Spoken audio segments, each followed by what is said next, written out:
Folks, welcome to an all-new So Bad It's Good. This is your pal Ryan, and this is your Thursday episode. This week is going by just as fast as this year is going. Holy crap, we're almost in October.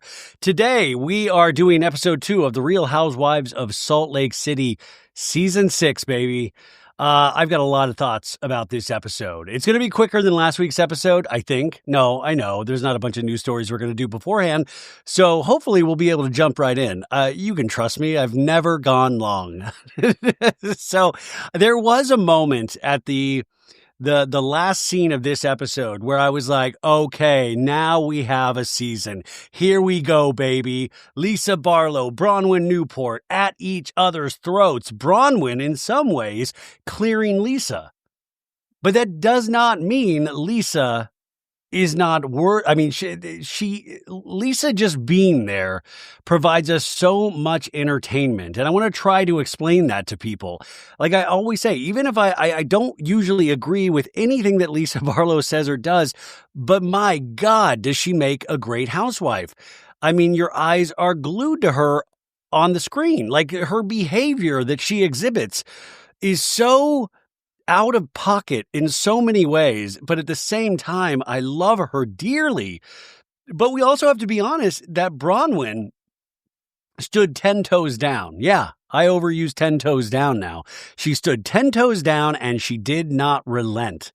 And that's what we need. If you have someone like Lisa Barlow that peddles her stories, whichever way she's going to peddle them, you need somebody resolute that can go toe to toe. In some ways, somebody pointed this out to me. This is exactly why Tamra is able to run the roost on Real Housewives of Orange County, because nobody is able to stand 10 toes down with her and just keep their foot on her neck.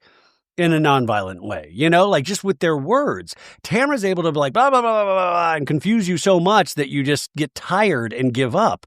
But Bronwyn stood tall, was patient, but was just hitting her, peppering her with a verbal assault. And it really rattled Lisa. And I thought it was really fascinating to watch. And this episode was a real mixed bag, right? Like last week, ridiculous episode, but it was just great to have him back. This week, little ridiculous, but we had that really intense, very real scene, once again, between Mary and her son. And then you had that great last section at the party, which I thought everything came together. But then you had the first section, which was filled with such fakery and trickery. And I get really offended as an audience member. Do not treat the audience like we're stupid. I mean, a lot of us are. I am sometimes, but I didn't feel stupid last night because I was watching it and I was like, the amount of fake shit that I was seeing was offensive. Those ladies did not sleep in that RV. Can we just call a spade a spade?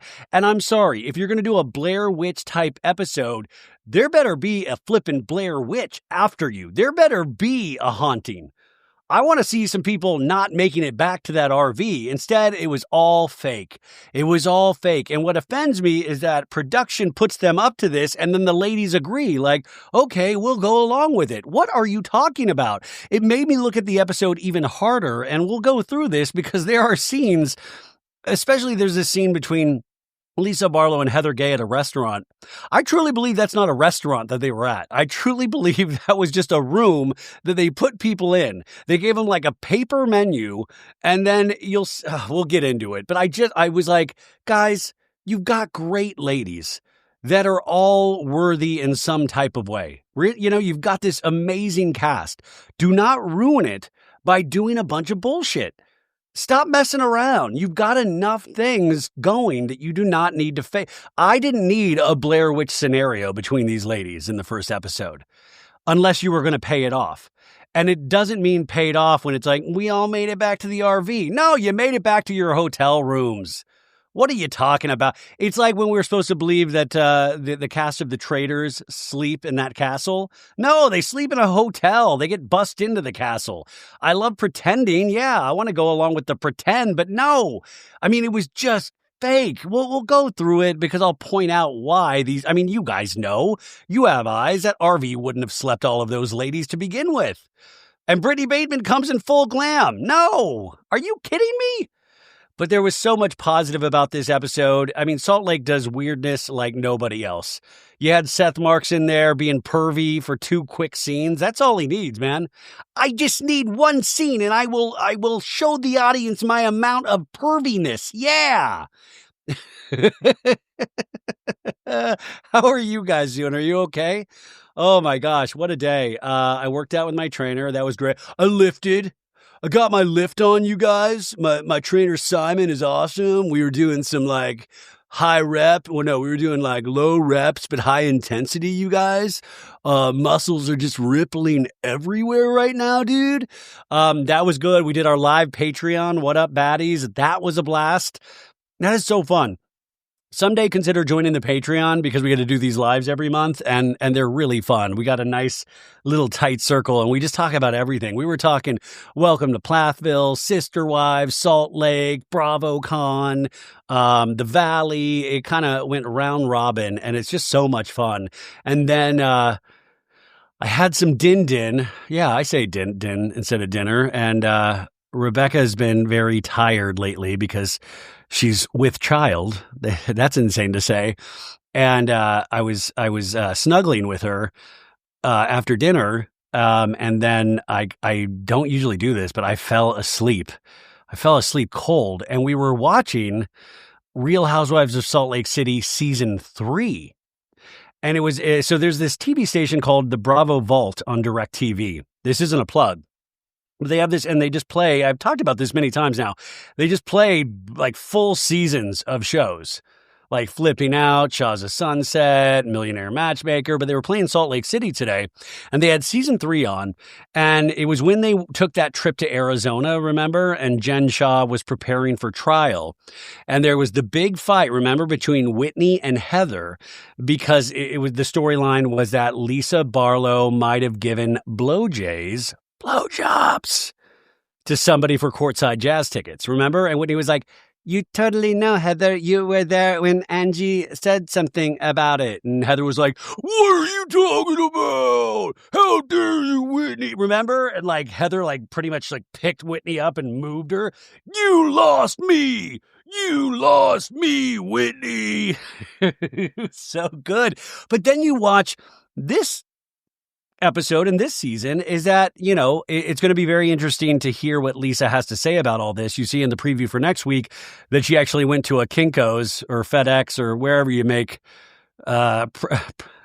make presentation materials, that she had made these really beautiful placards about all of her lawsuits. And first off, I was like, God, I need to, if anybody has access to those, I'd be willing to pay top dollar. I mean, no more than $60, but I'd be willing to pay top dollar for my reality show museum because when a housewife goes to like a FedEx Kinko's and have them print up materials to use in an episode or a reunion, that is gold, baby. You're like, hell yeah. Yes, reading materials. I love it. But Lisa, you know, there have been lawsuits. This is something that anybody can do a quick Google search and find out. I did a Patreon episode about it last year, I think. I saw the Bravo docket had posted something that they had done an episode. I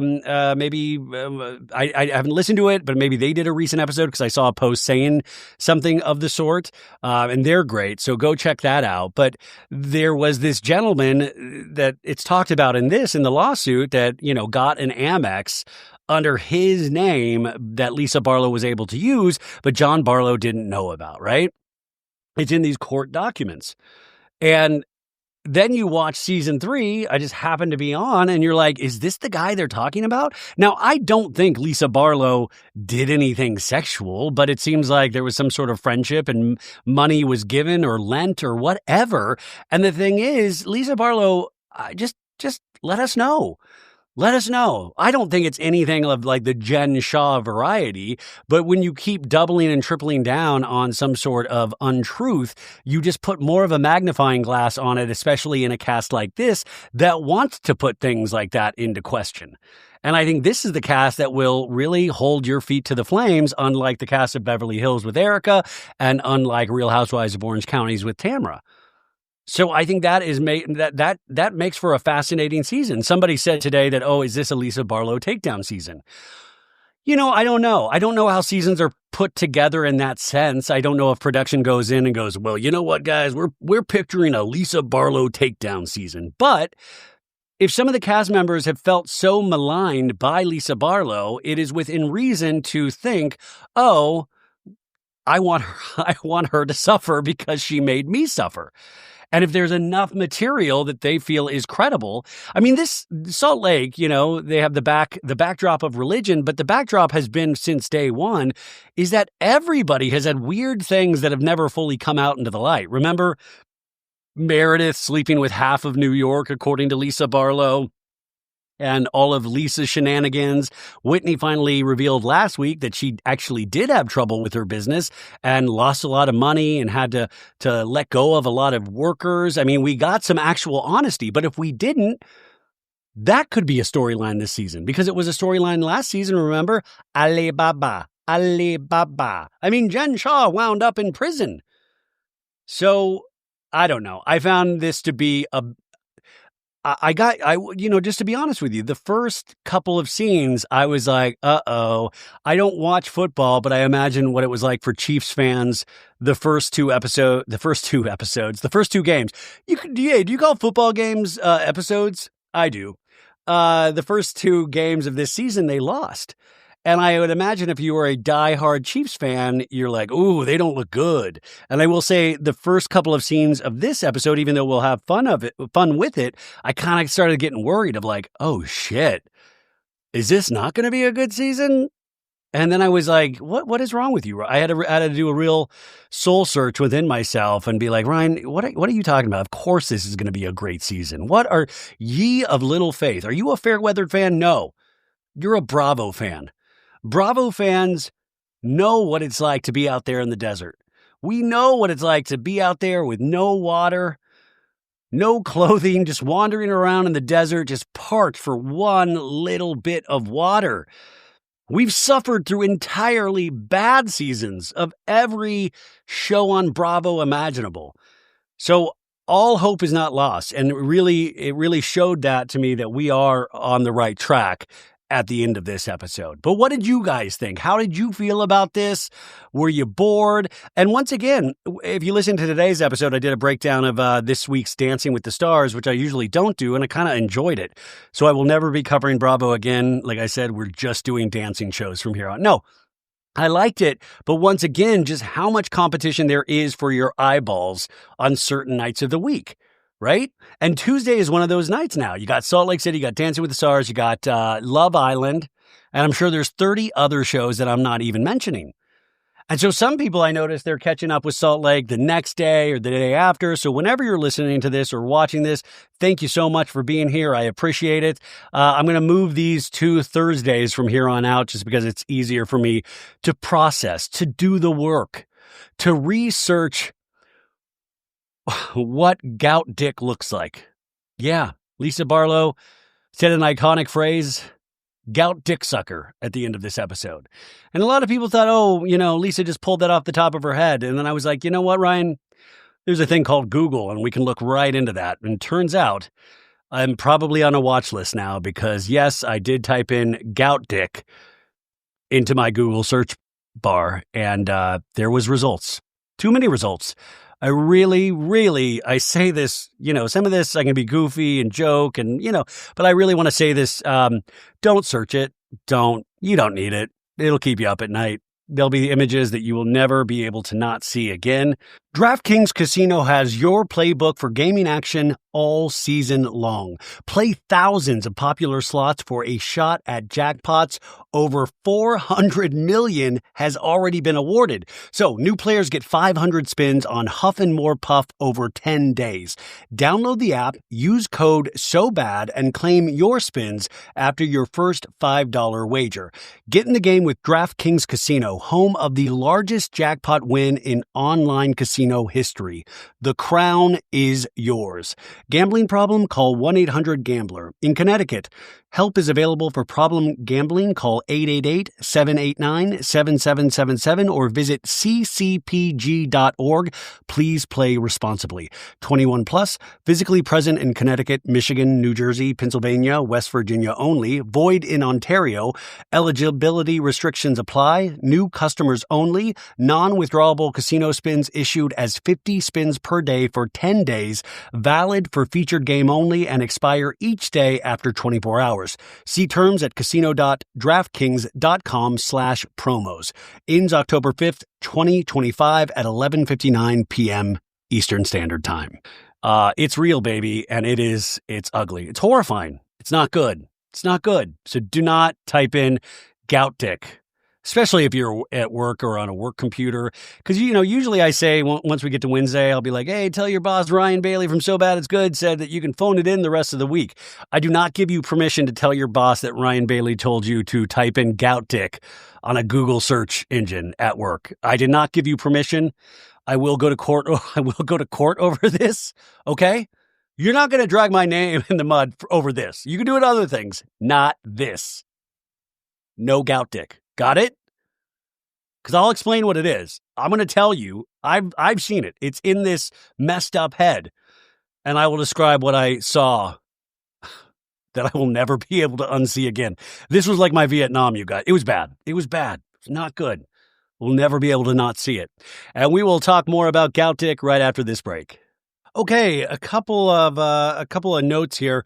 So we have a YouTube channel. Maritza, who I work with, does all the work on that. And she just sent me, I guess you can do like polls on YouTube if you like subscribe to us. And I guess she's been polling the subscribers, and she sent me a new one. And the question was, when Ryan Bailey was growing up, which TV star did friends say he looked like? And she put Kirk Cameron in the 80s TV show Growing Pains, Patrick Dempsey in the movie Can't Buy Me Love, Joey McIntyre from New Kids on the Block, or Screech from Saved by the Bell. And this is the percentage. This is the percentage breakdown that people voted. 12% said Kirk Cameron from Growing Pains. 24% said Patrick Dempsey in the movie Can't Buy Me Love. Hell yeah. 17% said Joey Mack from New Kids on the Block. And 47% said Screech from Saved by the Bell. How dare you, YouTube? How dare you? That's a form of, that's cyberbullying. And we know that from Housewives. It's cyberbullying, folks. And I will be taking action on everybody. Stop the steal. I will do an insurrection over this. Are you kidding me? But actually, that is true. People did. I used to get made fun of for people. And by the way, if you look at all young pictures of me, there was like a certain period. It was not a certain period. A lot of my life, people did say I looked like Dustin Diamond, the actor who played Screech. Rest in peace, by the way. I'm glad I'm keeping the flame alive, but that's horrible. So I guess if you subscribe to our YouTube, there's fun polls like that. Holy shit. Also, welcome to Plathville. I'm 2 episodes behind. It airs on TLC, but Sandra and Maritza are in a chat right now talking about it. And I guess this week's episode is when Micah got his nose ripped open at the wedding. And Sandra said, because I was like, well, who was at fault in the fight on Welcome to Plathville? And Sandra said, Micah said they started play fighting and it turned into real fighting. And Isaac's elbow hit Micah and Micah went to the hospital all by himself. The nose split open and he needed stitches. She says, I've never seen a nose like that. I thought it just broke to the side, but his gushed open. That doesn't sound like something that just happens with an elbow.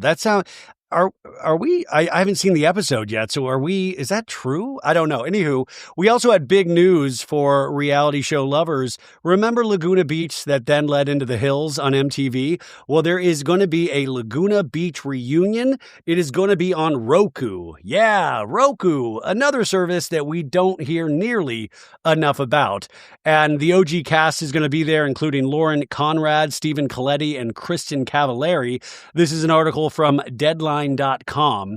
And it says there's going to be a 2-hour reunion special tentatively titled Roku Presents the Laguna Beach Reunion. It's going to debut in 2026 with the original cast, all the names that I just said, plus Lo Bosworth, Talon Torriero. I just always called him Talon. Trey Phillips, Christina Schuller, Dieter Schmitz, Jessica Smith, and Alex Hooser.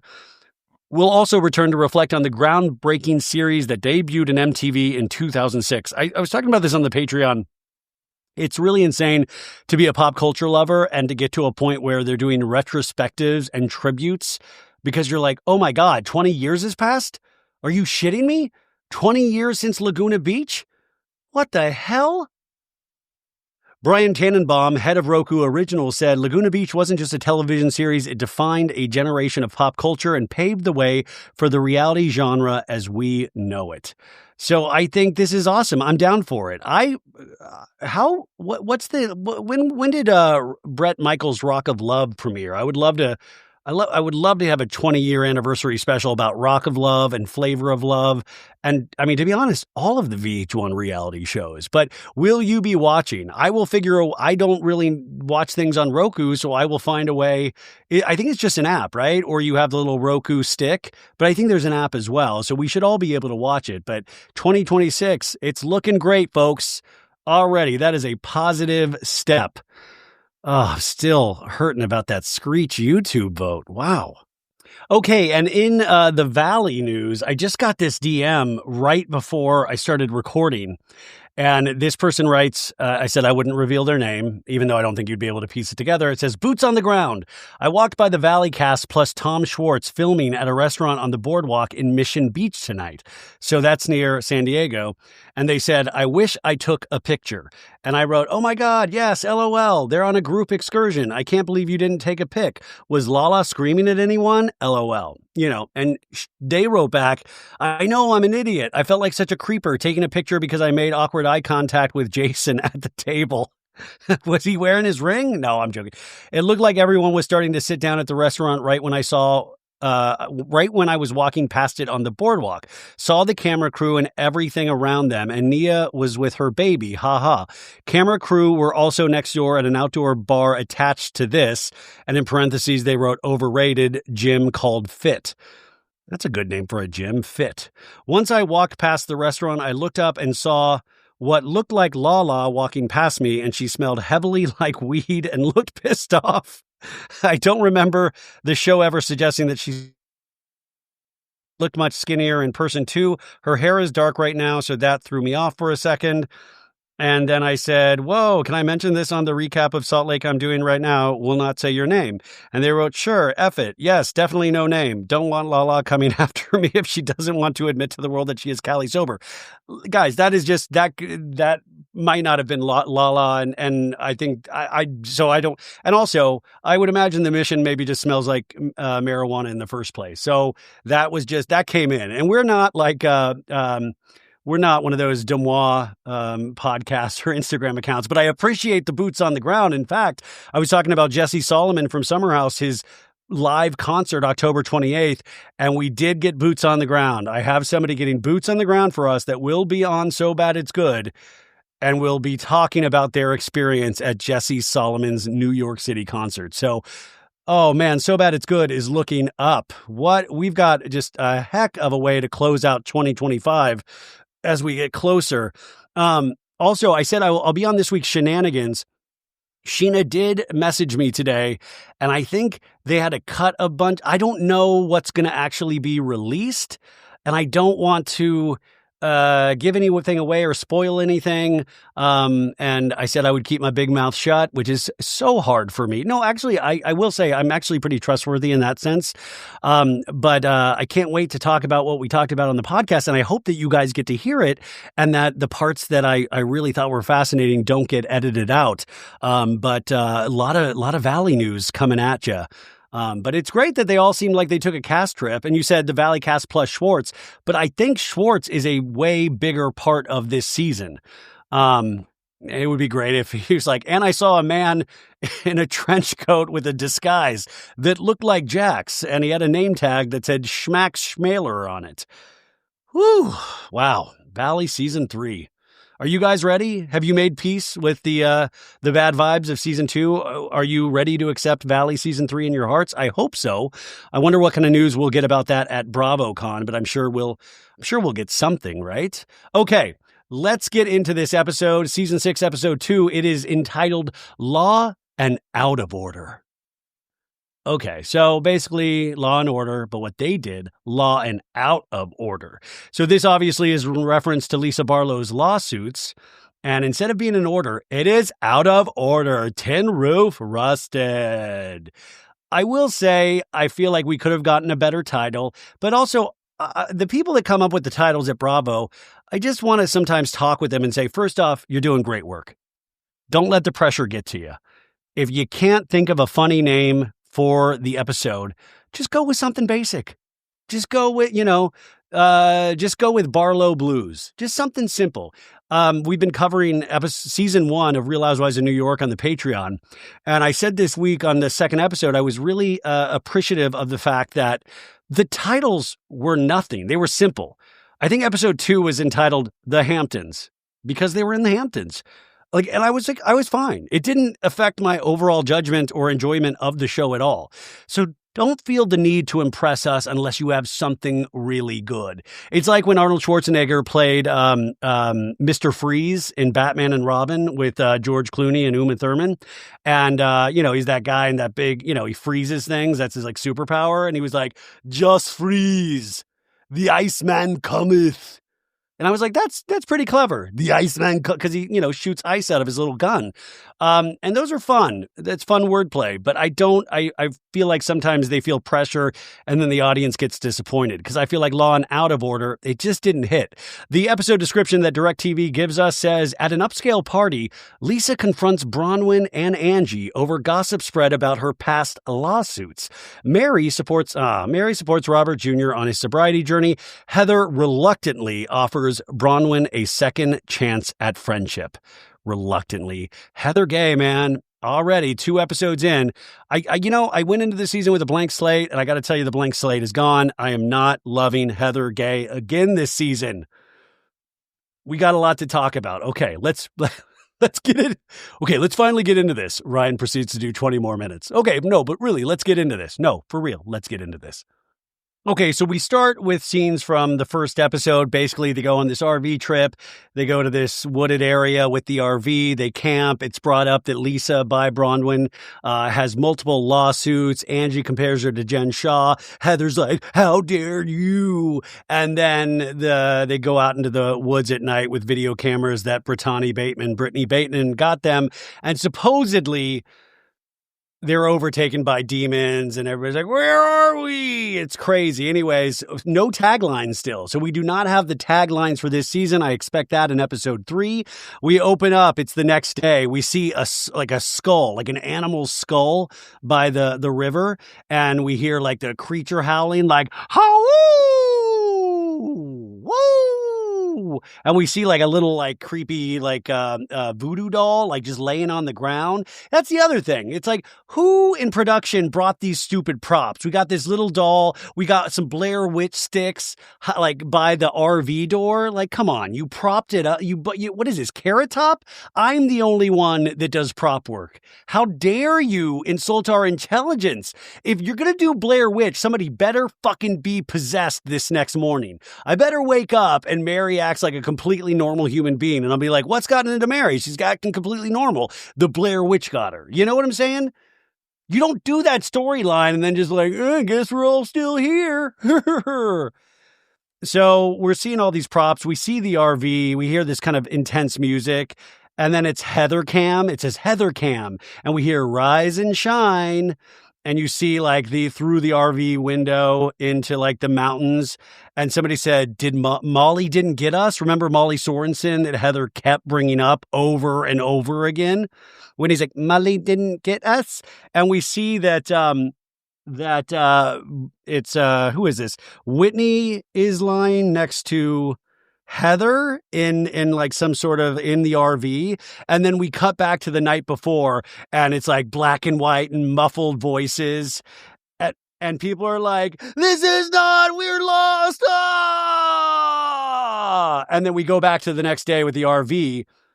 And Mary Cosby goes, Angie. Mary's sleeping next to Angie, allegedly. But if you look at the layout of this RV, even these shots don't truly make sense because it looks like there's only one bed area and a couple seats. So this doesn't really add up. And Mary goes, Angie, what happened? And then Angie pretends to wake up. Where am I? And Angie's like, what? And Mary goes, last night. And then we go back to the night before, black and white footage again, and we hear Angie go, I need to get home to my family. Electra needs me. I have beauty salons that I need to take care of. And you hear all the ladies fighting the night before. And then we cut to the Blair Witch sticks by the RV door. The music's still very intense.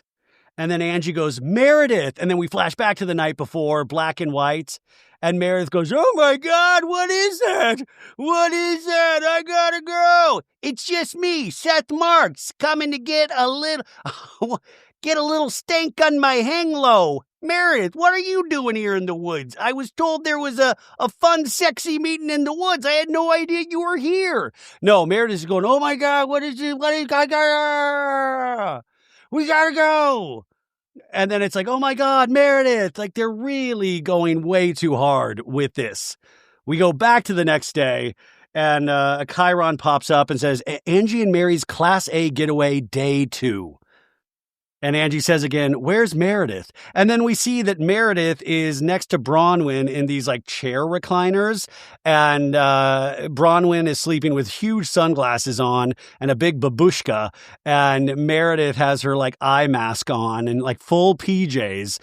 Meredith looks very made up for the beginning of the day. And then Meredith in a talking head goes, you're not going to let us die. It's too big of a liability for the network. And she's like, all chipper. It's too big. I'm having a good day. It's just a little fun. And then she does the Meredith laugh. And then when he goes, are you ready to go brush your teeth down by the river? Living in a van down by the river. And Bronwyn's like, why are we brushing our teeth down by the river? And when he goes, it's part of the camping experience. And Meredith is like, is there a coffee maker or a cappuccino machine on it? I would love an Americano right now. You know, you can leave. And Angie goes, oh, Meredith, you are not at the Four Seasons. And then we see Whitney getting out. Like Whitney looks like she's wearing some kind of fake fur. Heather gets out with like a cowboy hat. Kyle Richards would be very happy right now. And they get out and Heather's like, it looks beautiful. And it does look beautiful. What would be even more beautiful if I actually believed for a hot minute that they actually spent the night in that RV. And all of a sudden, Meredith, Whitney, and Mary Cosby are looking at a bunch of, what are these, bison? What are they, cows? I don't know. But Meredith sees these animals. She's communing one with nature. Meredith and these, bison or whatever. And she's like, hi, guys, you look so cute. You look so cute over there. And when he goes, Ange, come see the animals. Come see the animals.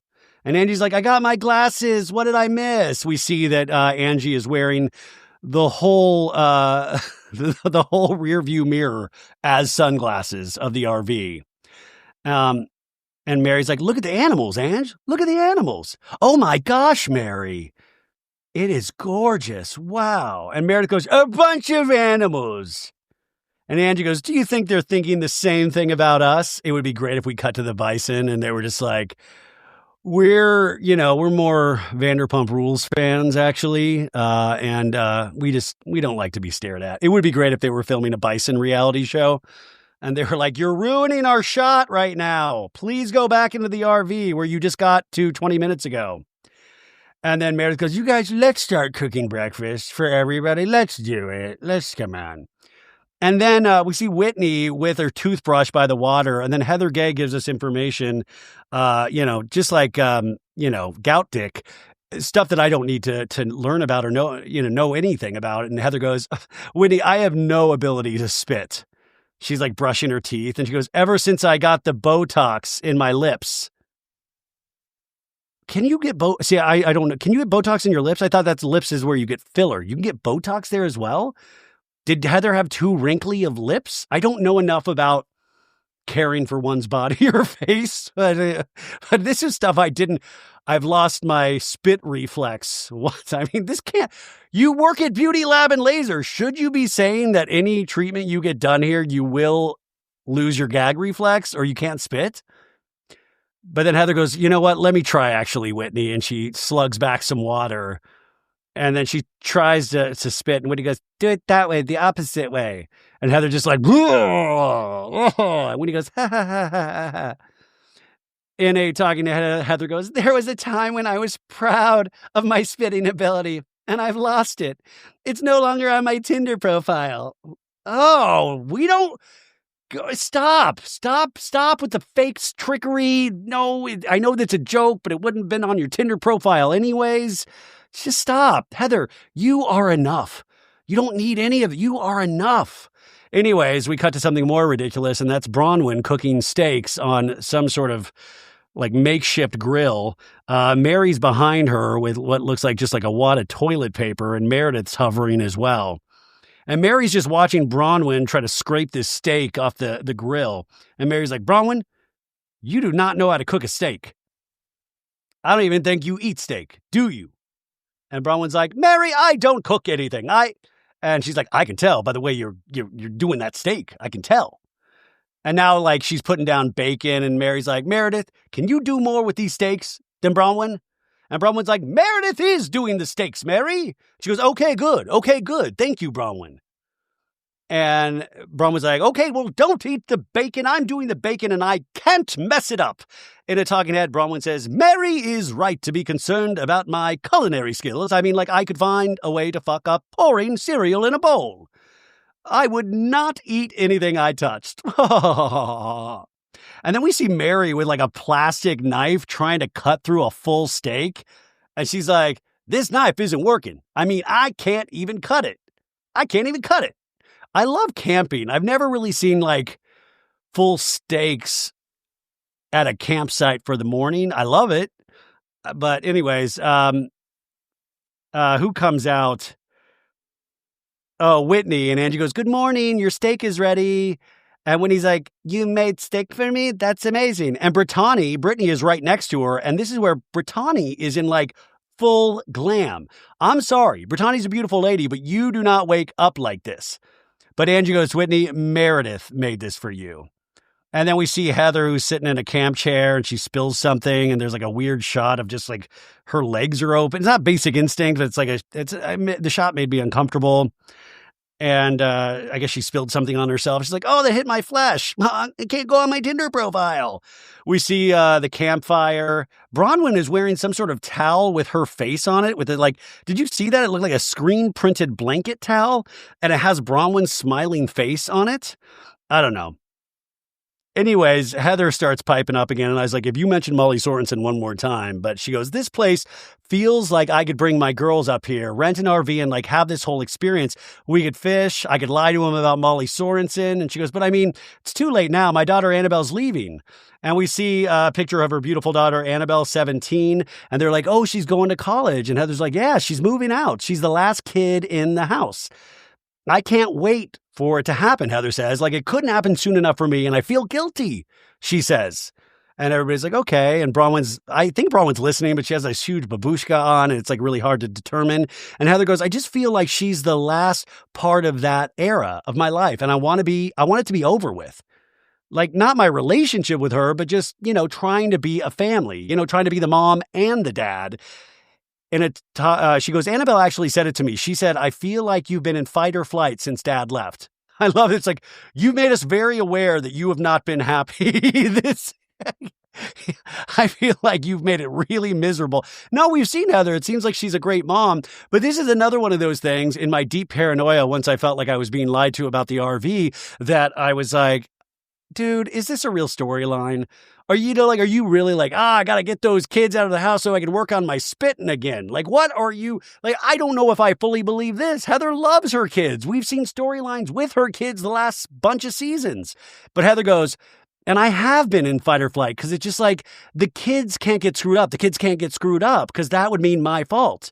Because we were raised that way. Like I was born to be a wife and a mother, and any desire to be anything outside of that was basically a sin.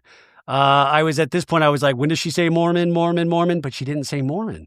Also, if you read Heather Gay's book, especially the first book, Heather did a lot of things, including photography, before she got into Housewives. Heather's a very, seems like, inquisitive soul. She always wanted more, but she was fighting against that backdrop of the religion, which I did find fascinating, right? But she said anything outside of that was basically a sin. So it is interesting to think about somebody constantly at war with themselves and how they were raised. Heather says, I was in charge of raising the kids and he was in charge of providing. And then when he left, her husband, her ex, I was still 100% in charge of raising the kids and I've never had a night off. Do you think, I wonder how many episodes her ex-husband has seen of this show? Like, we've seen him pop up once or twice it's just so hard for me to imagine the guy that I see pop up randomly on certain episodes being with this Heather. And I would love video of old Heather to see how she moved, how she held herself. You know, did she try to make herself more demure, more trying to fit into a box to please him, right? I would love to have footage of that. But she says she never felt like she had a night off. In a talking head, she goes, my husband never had custody of the children. He never had them overnight. I had them 100% of the time, and his involvement was, fun dad visits once a week. That's insane, guys. But I guess, if you're raised in that culture, and you want to get out of a relationship, you will do whatever and just let him, do the bare minimum. And I'm curious, like I do believe Heather, but I'm curious, is that really true? Did he want to spend more time or is that just the time that he said, I will spend with them and Heather just dealt with it? She tells the ladies, I look at that era, it's really, really hard and mostly hard because I couldn't show them it was hard. I acted like it was perfect and normal and I was so happy and I was so fine. Well, Heather, you did so good that they will never know it's hard. Well, oh, wait a sec. You just said it on camera. But she said, and I loved everything I was doing. But I was gritting my teeth the whole time. And Brittany shakes her head. Like, I don't even know if Brittany's clocking. It's not clocking to you, Brittany. She just has these big glasses on. She's like, uh-huh. And it's just kind of silence for a second. And Heather goes, I'm exhausted, honestly. And Angie goes, well, you put a lot of expectations on yourself, and that's hard. When he's like, she didn't have a choice. And Angie goes, yeah, that should be the best years of your life. And Heather goes, I know, and that's why I feel guilty. And Bronwyn goes, oh, Heather. Like, obviously, I took a very different track. I was also raised two parents who are still together, 50 plus years, Mormon. When I had Gwen by myself, and we see a shot of Gwen, age 1, with a very young Bronwyn smiling. And she goes, I went through the same insecurity. This is not how this is supposed to be happening. I'm supposed to have a family. I'm supposed to be marriage in a temple, all that kind of stuff. But I feel the exact opposite of Heather. Gwen's graduated in October. She needs to be leaving. And instead, I moved her boyfriend into our house so she could stay longer. That's totally normal. Wait, what? You moved her boyfriend into your house? What in the Mary Cosby is happening? It's like when Robert Jr. brought his girlfriend to live with them for a while, and then she was like, "Are you guys married?" And they're like, "Yeah, I guess kind of." Like, Bronwyn, what? You let I'm guessing it's in the same bedroom? That's wild. I mean, there was one time I had a girlfriend in high school. Yeah, laugh it up. I actually did. I can prove it. And anyway, I had my girlfriend and we got to a point where my dad was like, you can't shut the door with your girlfriend in the bedroom with you in there. You got to leave the door open. And I was like, fine, we'll go to the garage. But you know what I'm saying? Like, they were very aware. There was none of that, you can have her stay over for the night in high school, So Bronwyn's kind of staring at Heather. In a talking head, Bronwyn goes, I am not prepared for Gwen to move out right now. And then we flashed to 1 week earlier in Bronwyn's house where her daughter and her daughter's boyfriend are cooking, and Bronwyn's in between them in the kitchen. And she's like, okay, are you guys ready for this with me? Are you ready? And we meet her boyfriend, Logan. Are you ready for this? And her daughter's like, well, I can't cook for you till you're like 80. So, and Bronwyn's like, well, I was kind of hoping you would cook for me forever and, live here forever. In a talking head, she goes, what if Gwen moves out and I have all of this time and space and freedom to go do something fabulous with my life and I don't make something fabulous out of my life? Now, this is wild. It's like, right, it's relatable to some, I would imagine to a lot of people. But when you go scroll Instagram, which never tells the full story of anybody's life, you're like, God, you have a fabulous life. You're at every flippin' fashion show. You're always at New York. You're collecting Starbucks mugs with the Todd father, your husband, Todd. You have a very full life. But she says, I don't know who I am if I'm not Gwen's mom. I love this in a talking head. She's saying this with actually like a bright pink tutu, like over the top of her, like this huge tutu dress. But she says to the girls, I'm not ready to be done. My insecurity is I haven't done enough with Gwen yet, and I need more time with her. Heather goes, I feel like you're saying, Bronwyn, I don't love my kids because I want them to leave. And Bronwyn's like, me? And Heather goes, I love my kids so much. And she goes, I wasn't saying that at all. I was saying I wish you wouldn't question why you feel you have to do it that way. And Heather goes, from being a mom. You can do it however you did it, Heather. It's perfect. That's what I'm trying to say for you. I wish you wouldn't question it the way you did it. And Heather goes, I'm not. I don't. I'm not. I don't. You are. And you're telling them this. Also, I want to point out, I think bar none, this is the franchise that has the most ridiculous sunglasses, from Angie wearing full-on mirrors over her face. In this one, Heather has like these like kind of futuristic tiny shades on. And I'm like, can we just get some Ray-Bans? Is it like, let's just put some aviators on, right? But Heather just keeps going, I don't. I'm just looking forward to a new chapter, right? And Bronwyn kind of shrugs. Everybody's quiet again. And Whitney goes, well, it's funny, Heather, because now I just want to be a stay-at-home mom, and I can't be because, she has to get out there and work. She's lost millions of dollars, she admitted last week. I'm actually going through the reverse. This whole crisis and failure of the business has really just made me feel like I just want to be home with my kids. And then my business fails and I can't be now. I have to still figure out how to make money. We cut to a strip club. No, no, we get a talking head. Whitney's wearing like this beautiful aqua dress, her hair pulled tight. We got some big old spangly earrings on. And she goes, over the last couple of months, Justin and I decided we wanted to start a venture together. So we merged Wild Rose Beauty into another entity, and we were wildly successful to start. It's called Palantir. No, she said. No, she goes, and then we see a reality blurb headline pop up. Salt Lake City, Whitney Rose is accused of being involved with MLM scheme and gets called out on TikTok, which is also the place I got obsessed with the Rapture this week. So maybe we just get rid of TikTok. But she goes, and then the business started plummeting and we're just trying everything we can to make it through. Trying whatever we're calling this phase of failure. Love the honesty, Whitney. I'm not joking, you guys. I love the honesty. We cut to a couple days earlier where she's crying on the couch talking to her husband, Justin. And she's like, I'm not doing very well with coping with the feeling of defeat. It's been really hard. And Justin goes, maybe this is just like a marker to like tell you that we need to like balance it out more because we did go all in. And maybe that's not where we're supposed to be focused on right now. She tells the ladies, it's just funny how life will just keep you moving. And Mary goes, it'll change without no warning. Mary is very wise, but I always like how she'll just mangle sentences. Like life will change. It's usually without any warning. And she always goes, without no warning. I like that. I think that's very weirdly charming, right? And then Whitney goes, hey, Mary, your turn. How's Robert doing? Robert Jr. I love I love she clarifies, not your grandpa, that your son, Robert Jr. And Mary's like, he's doing as well as he can be, you know? We flashed a year earlier with that very intense conversation in regard to his drug habit. And she's like, you got to be real with me. You got to talk to me. And Robert says, I've taken Xanax. And then cut to the reunion. Andy says, Mary, how long was he in rehab?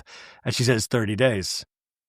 She tells the ladies, Robert Jr.'s taking it day by day. He's trying. He has highs and lows. Some days he's good. Some days he's not, you know? In a talking head, Mary says, when Robert Jr. got home, we had a talk with him, and Robert Sr. told him, we cannot babysit you. You have the tools, and you know what you need to do. So we made a pact, she says, that we would have one day at a time, and we're letting him figure it out. And that's how I deal with him. I miss my grandpa. But actually, I've made a cheap joke there, but it's very serious, right? Like, how do you deal with addiction? And especially for somebody that you love, somebody that is one of the biggest parts of your family, that you are the mother of. And how do you give them freedom to, the problem, but how do you keep a watchful eye, but still give them some sort of leash, and taking it day by day. And I'm really glad that Robert Sr., she says, got involved as well. And he says, Mary Cosby says, I didn't have a support system with him. I just had Robert Sr. I just have one. I take my hats off to any mom, she says, that can raise 3 kids by theirself. And she's talking to Heather. You should automatically feel some type of accomplishment because I couldn't have done it without Robert Sr. I couldn't have done it at all. And Heather is just saying, yeah, I can't. I think she's teary, but she's wearing those tiny sunglasses. And then Angie goes, look, awkward segue. You guys, we had a rough night, so I think it's time to pack up and head home. Okay? Is that good production? Heather says in a talking head, I cannot wait to get home to indoor plumbing, a bed alone, and the ability to wash my hands with a sink that drains, like I did last night at the hotel that they put us all up in. And then we see their driver, Teague. Where did Teague sleep? Teague, where did Teague sleep, you guys? Oh, did Teague sleep in the RV with them? Is that what we're supposed to? But anyways, Teague, the driver, is there. And he's like, all right, ladies, we're going. And they start the RV up, but he's having trouble, you guys. He can't, it's a little snowy, the gravel, a little dirt. And Angie's like, uh-oh, we're stuck. And Mary's like, are we stuck? Angie goes, Teague, should we push? And Teague's like, yeah, you're going to have to. Yeah. Guys, I've done this before with trucks, but is this real too? Or is this, I just can't tell what's real and what's fake anymore. So they all get out of the RV except for Mary Cosby. Mary's like, I don't do that kind of stuff. Mary says, I'm not pushing nobody's RV. No. And so we just see Mary just sitting there. And Angie's going, Teague, don't go backwards. Go forwards. Do not go backwards. And then all the ladies get behind the RV, a huge RV weighing thousands and thousands of pounds. And they start pushing. And you guys, they do it. They do teamwork and they get the RV unstuck. Could they really get the RV unstuck if it was stuck? And Mary's inside going, let's go. Come on, let's go. And then they all cheer that they got it. I just don't buy anything anymore, you guys. Oh my God, Rebecca's sending me TikToks from the other room about stuff for the baby. The baby's still a long ways, well, not a long way, but a ways away. And now she's sending me guidelines to share with visitors for hospital visitors with the baby. Stay healthy, wash hands, no kissing. Please do not kiss the baby on the face, hands, or head. Limit strong scents. Oh no, can I be even in the hospital room? No smoking. I think that's an obvious one. I don't think you should smoke around the baby in the hospital. Anyways, that's great. Okay, let's go back to my imaginary playland of Salt Lake City. We open up after the break and we see the clouds and the mountains of beautiful Salt Lake City during the day, the choral music.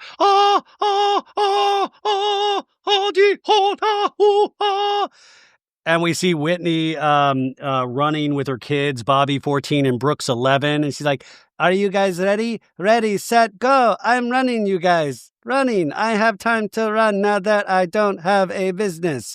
And then we cut to Angie and Electra walking their dog. And Angie's like, oh, our dog sees her boyfriend over there. And Electra's like, that's a girl dog, Mom. And then Angie's like, oh, well, Celia's a lesbian, I guess. She just outed her dog on national television.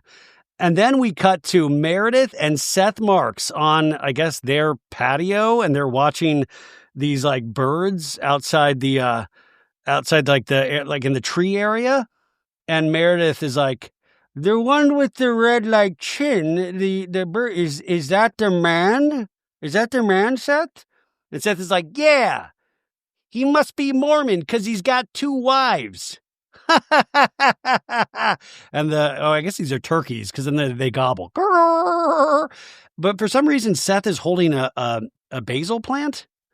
What a detail. Anyways, we cut out of that little round robin. We see some the mean streets of Salt Lake City. And Heather Gay is in her car, and she's calling Angie, a.k.a. Chirps. And Heather's like, Chirps! Because Angie goes, Chirps! And Angie goes, nobody answers the phone. What? Angie goes, Heather, I was calling to see if you were going to go to Amy's party. And all of a sudden an invitation says, celebrate. Join us for an evening to remember in honor of Jim and Amy Steele. Saturday, March 15th, the Steele's Ranch, Utah, RSVP. So we know that this is shot in March. And so Amy, I didn't know we were having friends of. Is Amy an official friend of this season? But Heather goes, yes, I'm going. I'm excited. Amy has like fabulous parties. In a talking head, Heather goes, we don't really have socialites in Salt Lake City. Our social structure is based on church. But if we did, it would definitely apply to Amy. She lives in this huge house, and we see a picture of Jim and Amy flash upon the screen. She lives in this huge house. She throws fabulous parties. She's kind of the who's who of Salt Lake City. I believe they said the same thing about Jen Shah back in the day. But anyways, Heather goes, I'll see you soon, Angie. Bye. And then Heather's car pulls up to some sort of, I guess, a restaurant, right? I think this is a restaurant. Yeah, it's Marco's Bistro. Okay, so Marco's Bistro. Let's talk here, you guys.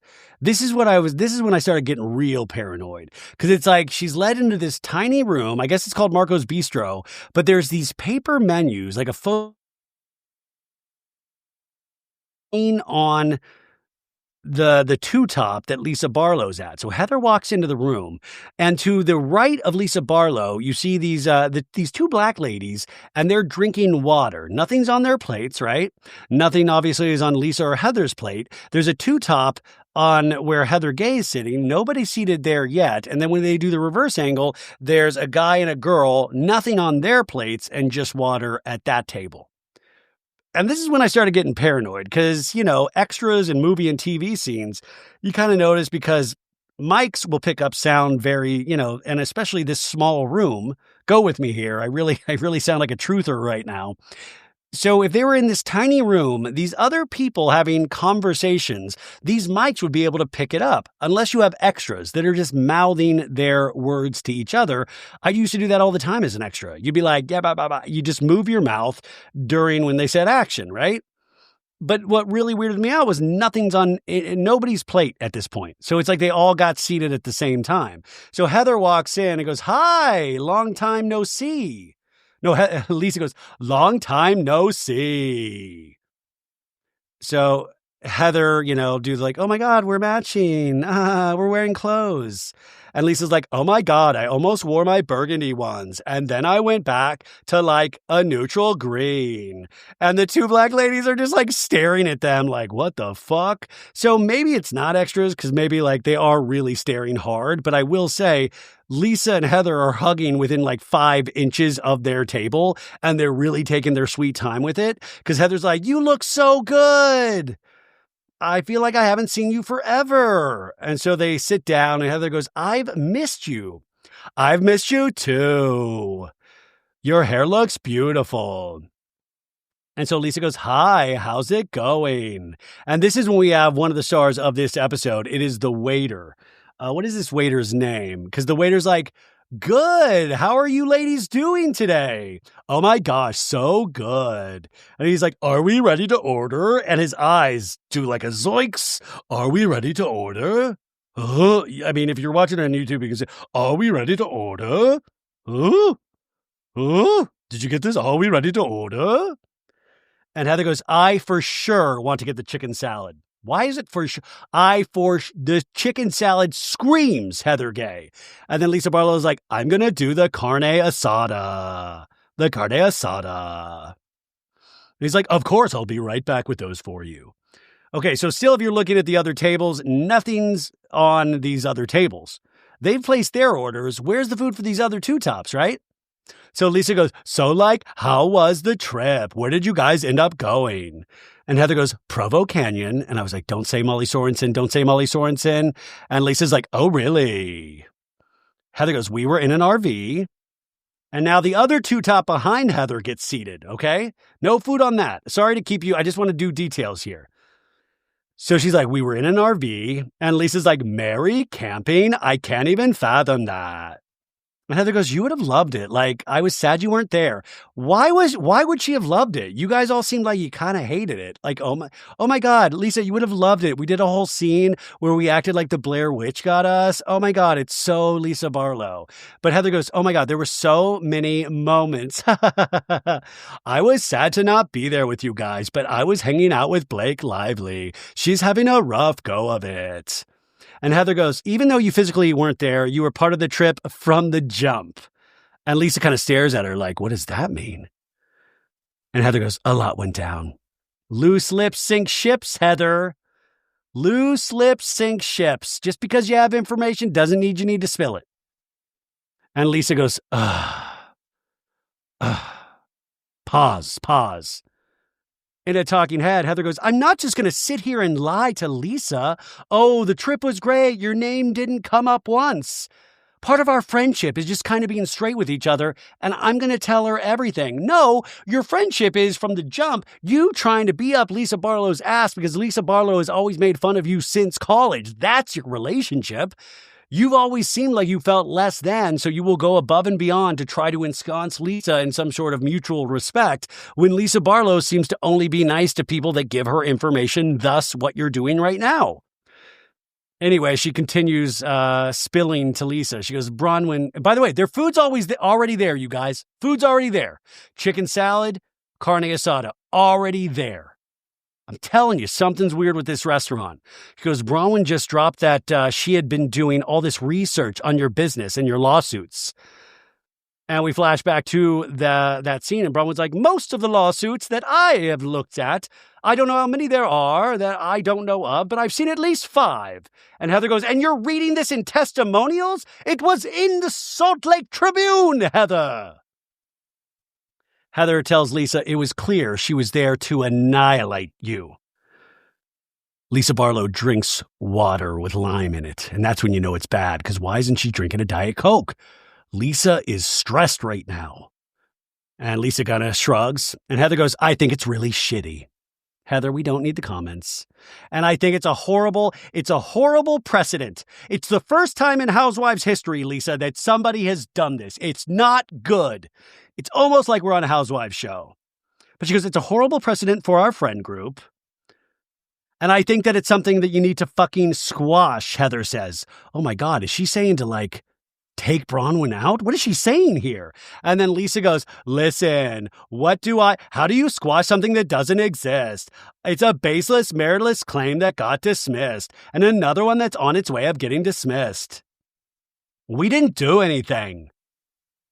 Tin Roof rusted.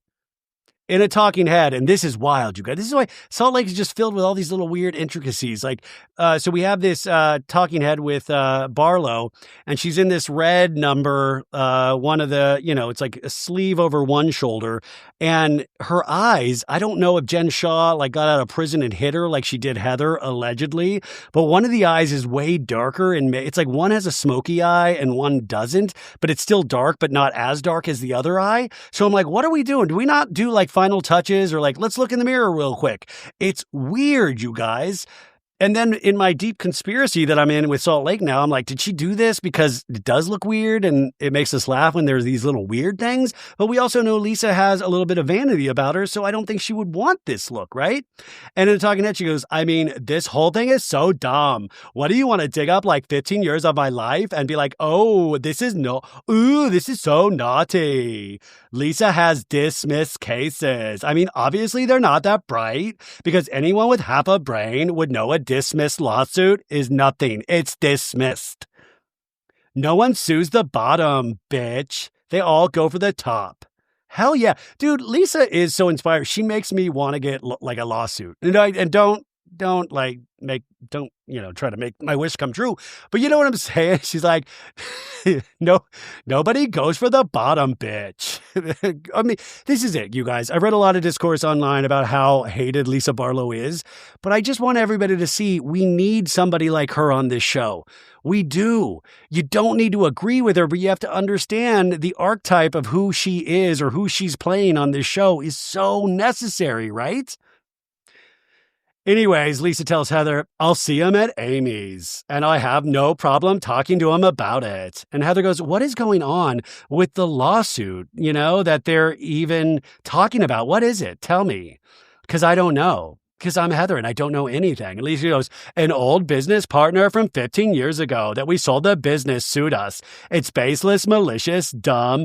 And then we had another one within a couple weeks and it got dismissed. And Heather is now talking with her mouth full. She's like, oh, there's no claim. There's nothing. And Lisa's like, yeah, no claim. There's nothing. So that got dismissed. Now, if you look at the actual court documents, some of this doesn't add up to what Lisa's saying. And I feel like then you're playing a dangerous game because the Bravo audience, not me, I'm lazy, but a lot of the Bravo audience isn't. And they will track this shit down. But she goes, it's ridiculous, Heather. And Heather's like, I'm not really sure. And then Lisa continues, I don't own the same kind of business as anybody else in this friend group. I'm in spirits. I live a very different life from all of you. I live a very different life than all of you.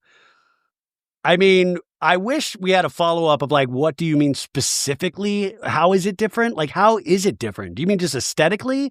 Do you mean you think you live a larger life? Because I'm sorry, Bronwyn and Todd are collecting Starbucks mugs from all over the globe. That's a pretty big life when you have that kind of collection. And Heather's like, your life is not that different from all of us. See, Heather wanting to be on Lisa's side, but even Heather's like, okay, come on, I can't even go with this right now. And Lisa goes, it is different. Everybody knows I do big things. How do you not love this? Everybody knows I do big things. And she goes, I don't care, Lisa. In a talking head, Heather goes, this is her problem. Just these little comments, these little elitist things to make herself better and different. I get it. You don't want to be basic. You don't want to be normal, but just give us a little bit of credit. Good time girls say, what? Lisa goes, did anyone stand up for me, Heather, besides you? I hope it's not just you, because you're less than. And Heather she thinks about it. She's like, And then Lisa goes, did Meredith? And Heather goes, Meredith was Meredith. And Lisa goes, oh, that's not true. Remember Meredith was like, excuse me, it's not a federal offense like Jen Sure. Remember? But Lisa's like, oh. Silent. Okay, I got it. And then Heather goes, she defended you at first around the picnic table when the first lawsuits came up. But then later when we got attacked by the spirit of Molly Sorensen, no, she goes, but then it just got really heated and ugly. And especially when Angie kind of piled on. And then Lisa reacts to the Angie thing, chewing her carne asada viciously. I thought Angie and I were good. What is she saying? And Heather goes, Angie pretty much co-signed everything she was saying as fact. And Lisa goes, oh my gosh, that is so funny. I mean, I feel like everybody at the tables around them, since they're all so close, would be like, that is funny. That's crazy. A little bit of silence between Heather and Lisa now. Sounds like you were the only one defending me. And I think the most disappointing thing is that Angie jumped on. Heather shakes her head. Yeah, I'm the only good girl here. And Lisa kind of started to tear up a little bit, but you don't see the tears, but her voice, she's like, Meredith didn't say a word. Heather just shakes her head. Do you know, it's like kind of pathetic, actually. Heather just shakes her head more. And Lisa purses her lips and starts sniffles. And now both hands are on the face trying to dab the tears from the corners of the eye. Heather's like, it's going to be okay. And Lisa goes, I'm fine. That's the thing. That bothers me. And she goes, you don't seem fine. I'm totally fine. I'm totally fine. Heather goes, it's okay for you to have feelings, hurt feelings by friends, but they've betrayed you. That is hurtful, Lisa. And Lisa's still wiping away tears. In a talking head, she goes, I'm like crying because I'm so frustrated. Yes, baby. She did it. Remember last season, Lisa, love her. I do. Lisa, I love her. I hope you're not listening. She can't say frustrated. She says frustrated. And she did it right. I was like, Lisa, I love you so much. She's like, I'm frustrated. I was like, she said it. She said it. I'm just frustrated. And it's like all these years of sacrificing, and she can't even finish and by the way, her eye now is even darker in the talking head than it was before. And she can't even finish. She's starting to like tear up again. Her voice is breaking. She's like, I'm like giving 100%, like taking time away from this or that, or like missing critical events in our life because we're like putting everything into our brand Vita tequila. It's the best, and fresh wolf. And then you guys want to sit down and act like it's no big deal to rip it down? People come for the bet. People come for the top, Lisa. That's all. You just stay strong, baby. And Lisa's trying to dab her eyes across from Heather. She's like, for them to bring up like stupid shit and try to denigrate my character is disgusting. Let's dissect everybody's life, because if they want to talk about mine, you're opening the door for me to talk about yours. Heather goes, I think you can clear it up. Heather's like, don't look into mine. But, you know, we got to point out, though, right, is that isn't Lisa the same Lisa that last season contacted Bronwyn's jewelers and found out about that? Like, Lisa does her fair share of digging. So you got to know who's around you. Who's going to come for you? Who's going to come for, as Lisa would say, your number one spot? So we get out of that scene. It's dark. The clouds are going over Salt Lake City. We're at a ski slope. Fun music. Whitney gets out of her car, and I was like, oh, did Whitney take a job at the ski chalet just to make a little extra cash? And then we see that Bronwyn pulls up, and when he's like, welcome to the party on the mountain, Bronwyn, and she's like dancing around, and they hug. They're in their snow gear, and they're gonna go skiing and snowboarding. You guys, exciting. And when he's like, your skis are cute, Bronwyn, it's like, thank you. And they're going up the ski lift, and I'll race you to the bottom, Bronwyn. Let's go. If I make it first, you give me $1 million. No, they just start skiing. I don't know, like Whitney's doing like little snowboarding tricks. I don't know, just talk. I don't need this shit. Great, you can move your bodies. This isn't Dancing with the Stars. Anyways, they're at the bottom, and it's like, oh, and Bronwyn's like, this was so fun. Ha ha ha ha.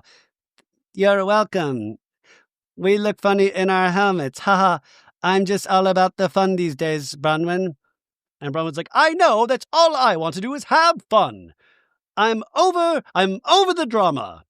It's been a lot. How are you feeling after the trip? I was told to come to this ski slip to ask you that one question. And Bronwyn's like, I felt like I got better time with some people. I loved seeing you and Heather having a moment. That makes my heart so happy. It wasn't that great of a moment. Heather seemed really annoyed with Bronwyn. And Bronwyn's like, it made me super... Oh, she meant in the kayak. It made me super happy. We had a great time in the kayak. And then the next day when she was talking about the girls, it felt like she took what I was saying negatively, or like didn't want my support. So I don't know. I always feel like we like take a baby step forward and then I somehow piss her off again. I think just challenge her and be like, wait, I'm not being anything but supportive or understanding, and just speak that to her. I really appreciate you saying this, for sticking up for me. When I was trying to say some stuff about Lisa, I appreciated you being like, no, that's been my experience too. I was so frustrated, I can say it correctly, in that moment because of the double standard. If you're gonna dig up stuff on me, and you have stuff that's court record documentation of things that you are not being forthcoming about, don't come after us. And Braun was like, yes, 5 people suing you with 1 offering your own text messages as evidence. We get in deeper on the Lisa Barlow case. Her own text messages are part of the complaint. And Braun was like, yeah. And her response to the lawsuits, it's too long ago for you to ask for it to be repaid, or we never had a repayment schedule, so technically I didn't default on a repayment schedule. And Braun was like, if the texts he claims to have are real, she's not denying she took the money. And Whitney just goes, right. And she said, Whitney says, I can't keep up. And Bronwyn says, but that's suspect too. If John's running Vita Tequila or they co-run it together, why would the lawsuit suggest she didn't even want John to know about the money? That's what it says in the lawsuit, you guys. Like, that feels suspect to me, Whitney. And then Whitney kind of has a zoiks face, but I think it's like really cold outside, so it's like a freezing zoiks. And she's like, he didn't know? Supposedly. And she just stares at Bronwyn wide-eyed. In a talking head, Bronwyn says, when the lawsuits were reported, 2 of the details that stood out to me were, 1, the gentleman accusing Lisa, and we see the complaint pop up on the screen, and it says, Barlow did not dispute the debt, but rather simply replied with a palm face emoji and a 1-word response, overwhelmed. So Bronwyn says, the gentleman accusing Lisa claims to have text messages where he claims she acknowledges the debt. And then another thing pops up, and it says, the court paper says, because she desired that John Barlow, her husband, and it says but it meant Vita Tequila, Vita Tequila's other principal not be aware that Vita, see, they misspelled Vita Tequila here, but then spelled it correctly. Court documents are even wild. They just do misspellings. Have you ever caught that in court documents? Anyways, the other principal not be aware that Vita Tequila lacked sufficient funds to purchase product or pay legal bills. So she was allegedly hiding this from John Barlow, according to these court documents, right? So like that prefer that he didn't tell John. She tells Whitney, having some guy get you an Amex under his credit, under his limit.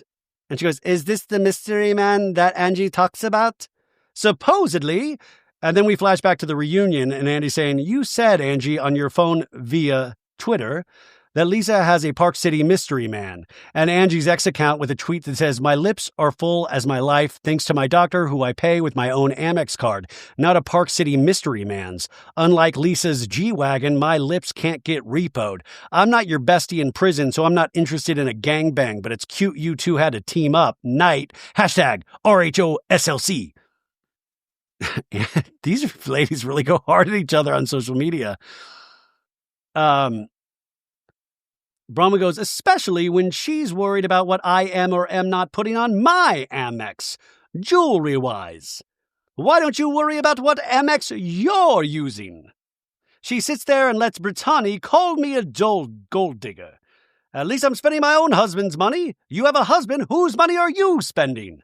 And Whitney just shakes her head like, totally, yeah. That's weird. Yeah, totally. Second break.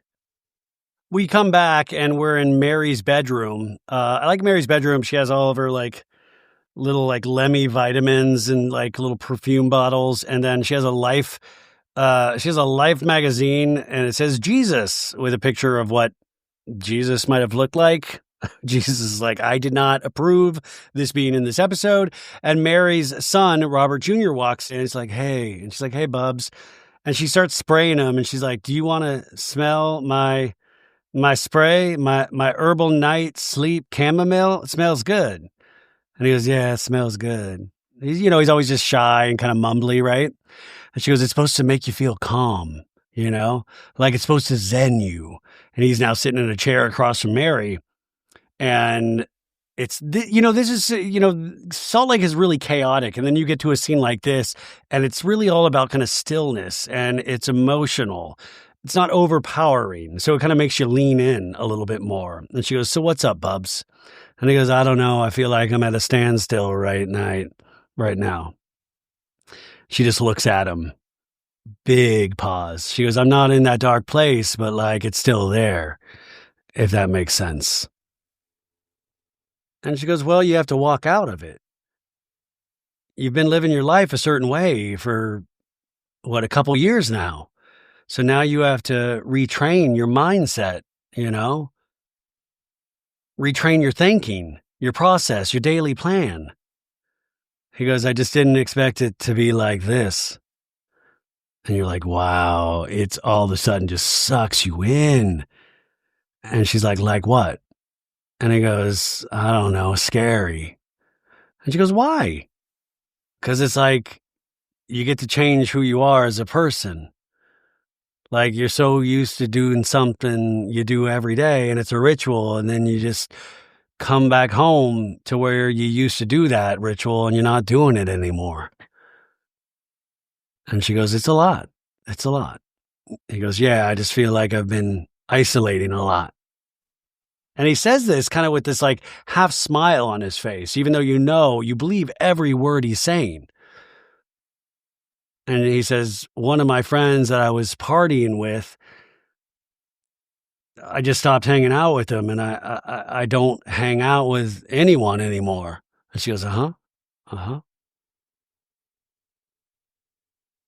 She says, I don't ever want you to feel isolated. I don't. But I also want you to understand why it's necessary to isolate yourself from the people that you bonded with over drugs. And he's just staring at her. And he's like, yeah. She goes, because sometimes you're trying to go up a step or your life is elevating and the people that are with you is not. And he's just staring at her and she's like, they're pulling you down. Oh, God, it breaks your heart, man. Addiction. We're all addicted to something, right? But this is something that could lead to losing your life. And I can't imagine being a parent and I can't imagine being him. Think about that, like what he's saying is just so honest. Like, you're so used to doing these substances every day and that's your life about getting these substances and all of a sudden you're not. And it's just that ritual, that thing that enveloped you in like this warm hug, even though it's bad for you. And all of a sudden you quit and everybody, all your friends were doing the same things. And now you have nobody potentially. And he just says, yeah. And he goes, but now that I'm isolating, I don't know, I'm just getting that stimuli from unhealthy sources. Uh-oh, what is he talking about here? She kind of looks, huh? Huge pauses. And she goes, like, what sources? And he says, food. And I was like, I've been there. And Mary goes, oh, okay, food. Okay, I got it. That's a good one. It's not. And then he goes, drugs. And that's the one. She's like, oh, I was afraid of that one. And she sighs heavily. And she says, not like you was, or like you was. Like you was? And he goes, no, not like I was. She goes, okay. And then she goes, did you smoke today? And he says, yeah, I smoked. She shakes her head like, okay, got it.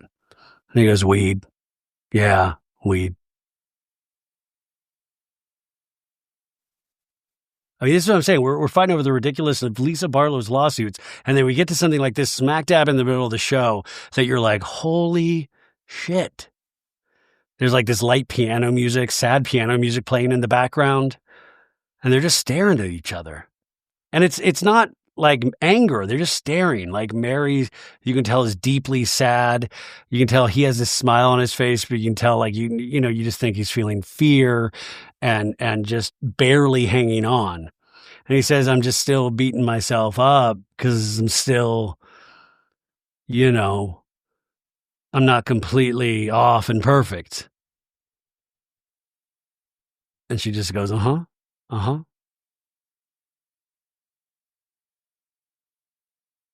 And she doesn't say anything. And then she goes, every day is not easy, and I know you have to take life day by day. And he says, yeah, sometimes you fall, but you get back up. In a talking head, she goes, this knocks the wind out of me, but I feel like his whole life I've always been that helicopter mom. And I feel like that drove him to be like not wanting to let me down, so not telling me the truth. And I felt like it's actually changed me to back off and let him see that I trust that he's going to make the right decision. Because it's like, you have to do it. We can't do it for you. In the scene, she tells him, we're fighters. We fight. And he smiles at her and goes, yeah. And she says, you can't save anybody that doesn't want to be saved. You can only save yourself, you know? And he's just like smiling at her and says, yeah. And she smiles back at him now. And then they put on a chyron. It says, if you or someone you know is struggling with substance abuse, call the Substance Abuse and Mental Health Services Administration helpline, 1-800-662-4357. It's free, confidential, and available. Sorry, sneezing, bless me, and available 24/7. That is a heartbreaking scene and something that I'm sure a lot of people, unfortunately, have had to go through with their kids or has just been around. And it feels so real to me. And we know that Robert Jr. is still going through issues. I did a story last week about a recent brush with the law that he's had. And I just, but it has made me look at Mary Cosby in a completely different way. And that's the thing, right? You know, is that sometimes I can be flippant, or we can be flippant, and we can just write characters off. Like, oh, they're just kooks. They're just kooks. And then you get to see a different side of them. And that's insane. Like, these are commonalities. You're like, oh my God, I can see how Mary's feeling, or I can see why she's this way, or you can see these changes in her because of what life is presenting her with. And you can't help but have your heart go out to her. Not that she's asking for any of our pity or any of that, but just it's just kind of beautiful and so sad at the same time. And then we cut to another commercial. Okay, so now we have Bronwyn in another restaurant scene, but this restaurant looks completely real. And Heather Gay watches Bronwyn walk in, and she's in a car in the back seat, and she's like applying lipstick, and Heather's like, wish me luck. And the driver's like, good luck. Good luck eating. Whatever. And Heather comes in, hey, hi. And she's wearing like a big fur, Heather. And they do the whole, look, you look cute. And Bronwyn in a talking head goes, I really am serious about wanting to figure out with Heather whether we can be friends or we just need to find a way to coexist. And it's not happening in a group setting with the other ladies. So one-on-one, we're going to get to the bottom of it. She does that little Bronwyn smile. And at this point, Bronwyn is dangerous. I'm glad Bronwyn admitted she lied about the jewelry in the first episode, because we need, if you're going to go for Lisa and you're going to try to go toe-to-toe with Heather, you got to stand firm. We got to be able to trust you, right? So they're delivered some chips and salsa. And Heather's like really kind of done up. They're sitting across from each other. Bronwyn has like a weird look on her face. And there's silence. And she's like, we can order and stuff if you want. And Heather's like, yeah, I would love to get a drink. In a talking head, Heather goes, I don't want to be annoyed with Bronwyn all the time. Yes, you do. Yes, you do.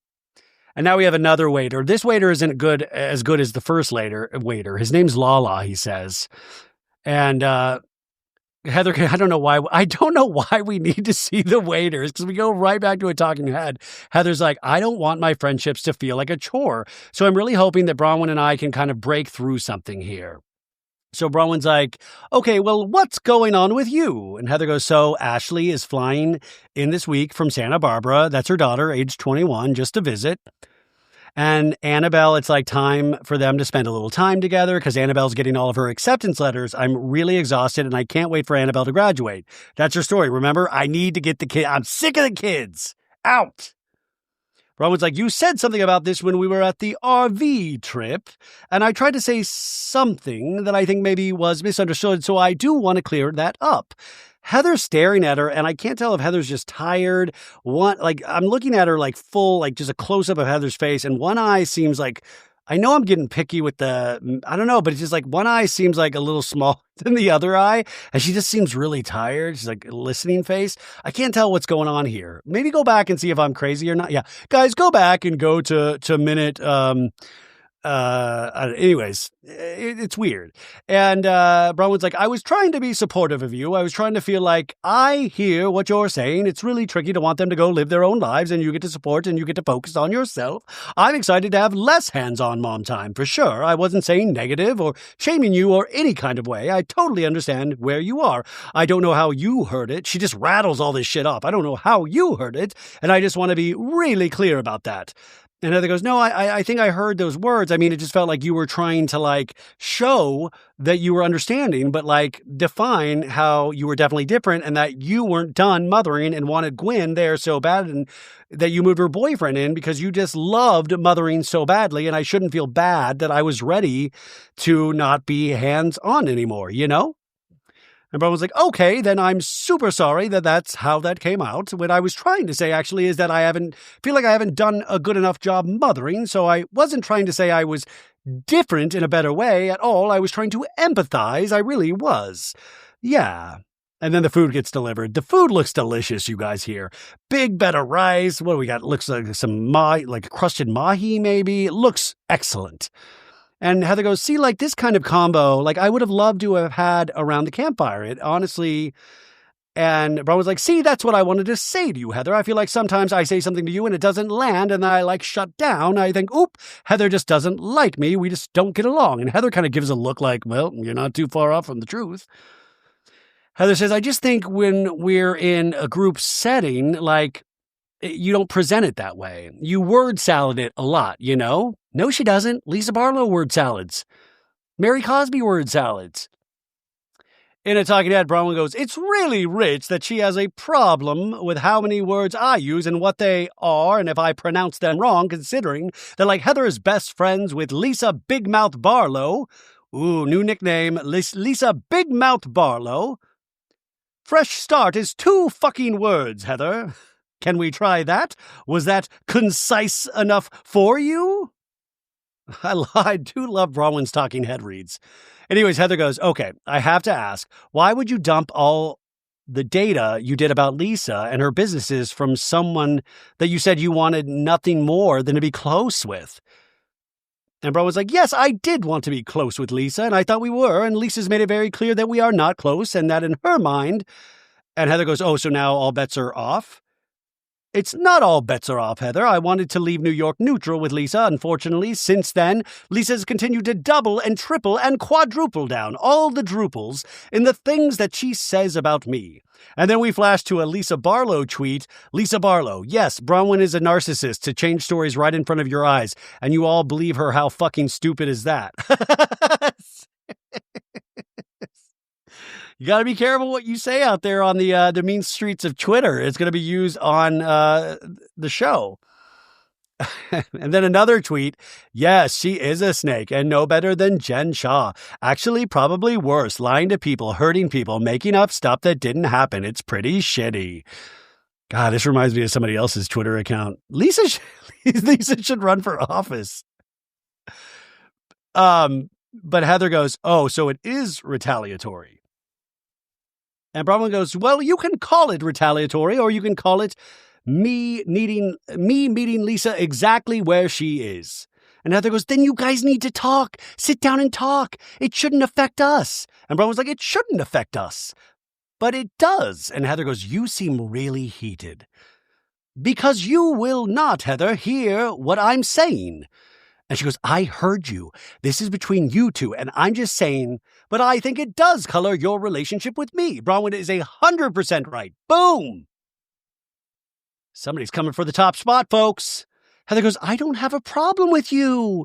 She has that little whine. I don't have a problem with you. I mean, I thought we were making friends. I thought so too, Heather. And Heather goes, do you want to be friends? And Bronwyn goes, I do. I'm, I've sat here. I'm trying. And then Heather takes her like glass and cheers her. Cheers. Cheers. Okay, we've seen this scene done between these two ladies last year. And then Heather goes, cheers to our next public thrashing. And Bronwyn says, it's coming soon for sure. Choral music, snow-capped mountains, you know the drill. And all of a sudden, we are at Amy's Saturday social. There's a red carpet, tons of people, food being passed around, open bar. This seems like a scene, folks. It's during the day. A big van pulls up and Whitney gets out of it. Justin, they walk in. I love that Justin's wearing like a Express for Men shirt, unbuttoned with a big old chain. And Whitney's like, I love the red carpet entrance. Back to the party. We see bottles of champagne. You guys, it's finally time. Brittany Bateman walks in with Jared motherfucking Osmond. What's up, you guys? It's Jared. I'm so happy to be back on the show, man. Dude, I'm so happy. Brooks Ayers from OC said, it's your time, baby. And everybody's like hugging each other. We meet Amy, and it says, Amy, Utah socialite. She's right next to a guy with a big cowboy hat and a bolo tie with like a big turquoise piece. Love bolo ties. Anyways, Amy's hugging Brittany and Justin and Whitney and Jared. And Brittany sees Whitney. Oh my God, Brittany says about Whitney's dress. This looks like a fancy crowd, you guys. And then all of a sudden, Mary Cosby's walking in with Bronwyn. Bronwyn, I don't even know how to describe her dress. It's a Christian Siriano, you guys. But it's like, almost looks like a butterfly. It's blue. It's like got these big kind of wings. Mary Cosby's in a big old, it looks like a yellow rain slicker. I don't know. She's wearing a lot of jewelry, big purse. They're laughing as they walk the red carpet. It looks just lovely. Whitney tells Brittany, oh no, this is Heather. Heather Gay. Whitney's telling Heather, you look so good. You look so... And Heather's like, I told you it was a titty dress. And Justin laughs. And when he goes, Heather, oh my God. Oh, wow, those tits. And then Angie K walks in. She hugs Amy. Amy is right next to Heather. And then outside, we see Meredith walking up with Seth, and Meredith, there's like this green wall, like a green grass wall, and she rings the bell. And when she rings the bell, two hands pop out of this grass wall with champagne glasses. And Meredith goes, oh, wow, look at that. Wow, there we go. I got rosé and you got, and Seth goes, hey, you know what they call this? Glory hole of champagne. It reminds me of the 80s when I used to stuck my wiener in bathrooms everywhere anytime I saw a hole cut out, Meredith. Anyways, let's go enjoy this fancy shindig because I'm on a break from my big old job in Canton, Ohio. Anyways, he says that glory hole joke and Meredith goes,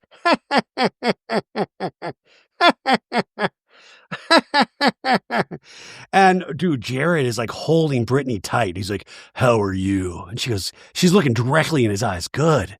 I'm so good. And he goes, can I give you a little kiss? Give you a little kiss. And then Mary's hugging Amy, the socialite.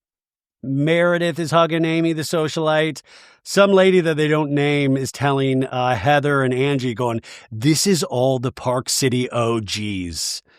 And then Heather goes, are any of them single? She can't spit, you guys. Just word of warning. And the lady goes, well, let me think on that. And then we hear some intense violin music as we watch a car driving in the mountains. Who could be in this car, you guys? It's Lisa Barlow. It's Lisa Big Mouth Barlow. Her husband, John, is sitting right next to her, and it looks intense. Lisa kind of looks nervous. John looks very sullen. It's very intense. In the talking head, Lisa goes, after what Heather told me at lunch, I feel uneasy. I'm upset. I'm frustrated. These girls are like vultures. Oh my gosh, we gotta get her. We gotta get her. We gotta get her. You're not getting anything. There's nothing I have to hide. I live my life in the light. Yes, dude. You're a saint. You're Mother Teresa. I live my life in the light. And then she goes, I can only destroy myself. You can't destroy me. Do you ever then decide, like, I do want to destroy myself? I have put obstacles in my own path through my life, but I don't think Lisa Barlow does that. I was talking to Blake Lively last weekend. She said that nobody can destroy me, that I can only destroy me. And then it's just more silence in the car ride. I'm like, guys, somebody break the ice, somebody fart or something. Anyways, Heather in the party goes, where's Lisa?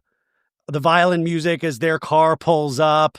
Angie's laughing with Bronwyn, and Bronwyn, they're joking about Bronwyn's dress, and Bronwyn's like, I'm just making sure people stay away from me. And then Lisa Barlow walks in with John. Packed party, you guys. They walk in with the champagne glasses, so they visited the glory hole champagne thing, and Lisa comes in, and her mouth like hangs wide open. And she goes, oh, look who it is. And then all the housewives, like, I don't know if this is, they all look that way, so they're reacting to Lisa coming in. And Bronwyn looks like, oh God, I can't believe, look what the cat drug in. And then we cut to commercial. We come back from break, and Lisa's like, hi, how are you? Oh my gosh, it's so good to see you. And I think she's hugging Amy, and Amy's like, welcome to my home. And Heather's like, hey, can I crawl up your butthole again? Hey, Lisa. Hey, mwah, mwah, mwah, mwah. And Heather's like, that's amazing. And then Lisa turns to the other ladies and goes like, hi. It's great, like barely acknowledges them. And Angie goes, hi. And Lisa's totally ignoring them. And Meredith comes up to Lisa and goes, you missed our crazy trip. It was interesting. And then Lisa goes, I had lunch with Heather. She kind of told me, about the trip. And Bronwyn is right near them. And Lisa keeps going, she told me who wasn't a good friend and who was. And Meredith is kind of listening like, very good. Okay, great. It sounds good. Okay. She told me that legal stuff came up. Was there anything else I need to know, Meredith? And Meredith goes, there was a lot said. Like what? A lot. And I think the women need to have a chance to talk to you and say what they said because it was not nice. It wasn't. And then Brittany comes up, hi. Jared was just finger blasting me in the other room. So sorry, you guys. Let me have fun. Stop. And Brittany's like, sorry, I didn't mean to interrupt my new best friend, Lisa. And Meredith goes, Lisa goes, you didn't. You're totally fine. And then Lisa goes, I missed you. I haven't seen you in so long, Brittany, and hugs her. I'm like, what world? What planet are we living on? And Lisa pulls Brittany in close and gives her like, mwah. And Meredith was like, I was giving their perspective of the trip. And Lisa's like, yeah, the perspective of the trip.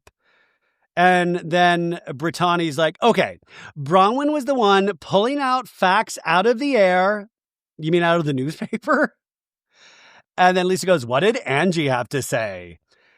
And she goes, Angie compared you to Jen Shah. And then Lisa goes, she did not. She did not. And Brittany's like, no, she really did. She really did. Are you kidding me? And they're like, yeah, no. And Brittany's like, don't shoot the messenger. I'm just saying. And then Whitney's talking to Bronwyn and Heather. They're talking about Angie comparing her to Jen. And then Lisa's like, that is a horrible, horrible accusation. And Brittany goes, it's not nice. It's not nice. She's comparing me to Jen Shah. Are you kidding me right now? And Brittany's like, I'm dead serious. That is so psycho, Lisa says. In a talking head, Lisa, not in her makeup's fine in this talking head. And she's like, you called me a criminal in front of our friends. I would never do that to you. I wouldn't do that to someone I hated. Yes, she would. She goes, I was a great friend to Angie. I went the distance for Angie. And then we cut to 2 years earlier when Lisa's arguing. I forgot, she arguing with Meredith. She's like, you're sending her fucking DMs about Angie. And it's done. It's done, Meredith. And Meredith's like, I'm not doing it. I'm not. And Meredith, it's done. You're done. Back in the talking head, Lisa goes, and this is how you repay me? And then we cut to back to the scene, and she's telling Meredith and Brittany, I compared you to my friend who's in prison. How do you do that? And Brittany goes, who's serving time? And then Whitney pulls Angie, and Whitney's like, they're talking about you right now. They're talking about you. And then Bronwyn comes up to Mary, Whitney, and Angie and says, Brittany told Lisa about you. And Angie's like, what'd she say about me? That you compared Lisa to Jen Shah? And Mary goes, huh? And Mary goes, shut up! Mary goes, she goes, shut up! And then Lisa goes, Angie's right over there. I think we need to have a conversation. Back to Mary Cosby. Mary Cosby goes, she's a mess. And Whitney looks like, uh-oh, what's going on? Uh-oh. And then Meredith telling Lisa Barlow, I think that's a very good idea, Lisa. And Lisa goes, for sure. And walks over. And she hits Mary first, and Lisa's like, hey, Mare. And Lisa's like, what's up? Or no, Mary goes, what's up? How are you, Mary? And then Brittany, Heather, and Meredith are watching this, and Heather's like, is this happening right now? Yeah, we're making a show, folks. It is happening. And then Lisa tells Angie, I think we need to have a chat.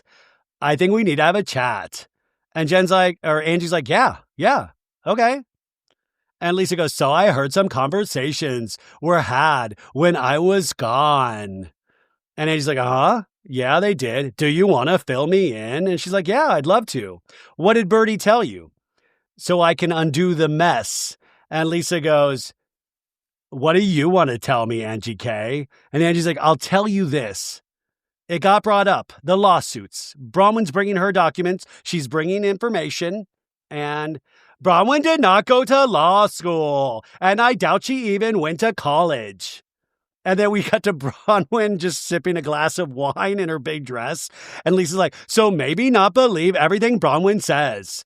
And Angie's like, no, hear me out. The way that she described your lawsuits, and Mary is in between Angie and Lisa, but she doesn't seem to be paying attention to the argument. She's like looking over them of like, oh, I wonder what kind of champagne's over there, you know? But she's like, the way that she described your lawsuits that came out. And then Bronwyn walks over to the group. You're not mad at Angie. You're mad at me, Lisa Barlow, so we should hash it out instead of you and Angie. And then Lisa kind of half turns and goes, you're dismissed, to Bronwyn. You're dismissed. That's a legal term. In a talking head, Bronwyn goes, oh, I'm dismissed, Lisa? I think what you mean is, please, Judge, dismiss these lawsuits against me. And then does that smile, the Bronwyn smile. I got you. So Lisa tells Bronwyn, this is not for you. I don't want to talk to you. And she goes, it is about me, Lisa Barlow. I'm the one who started it. I'm not going to say another word. It has nothing. And Bronwyn's like, it has nothing to do with Angie. You're upset with me for what I said. I'm not upset with you. I don't like you. And Bronwyn kind of gives her a look.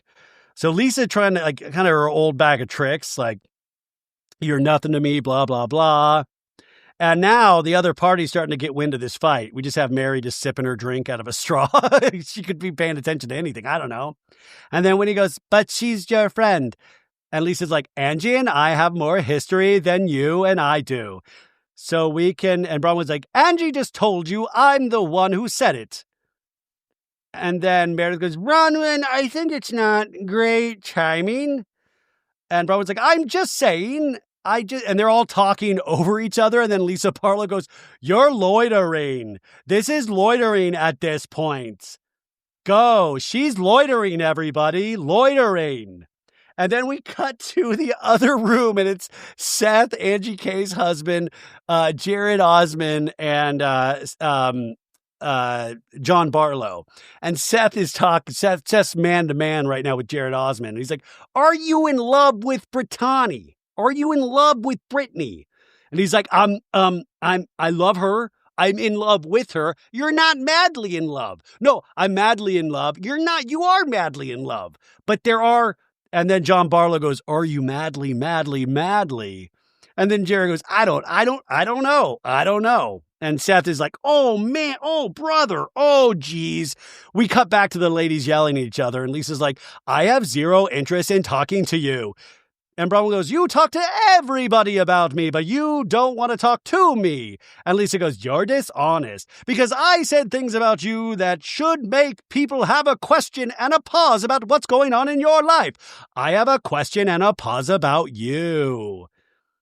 And then she goes, I have a question and a pause about you, gout dick sucker.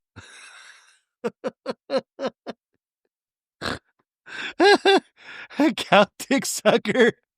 And then the music is like, boom. And everybody's like, did they say gout dick sucker?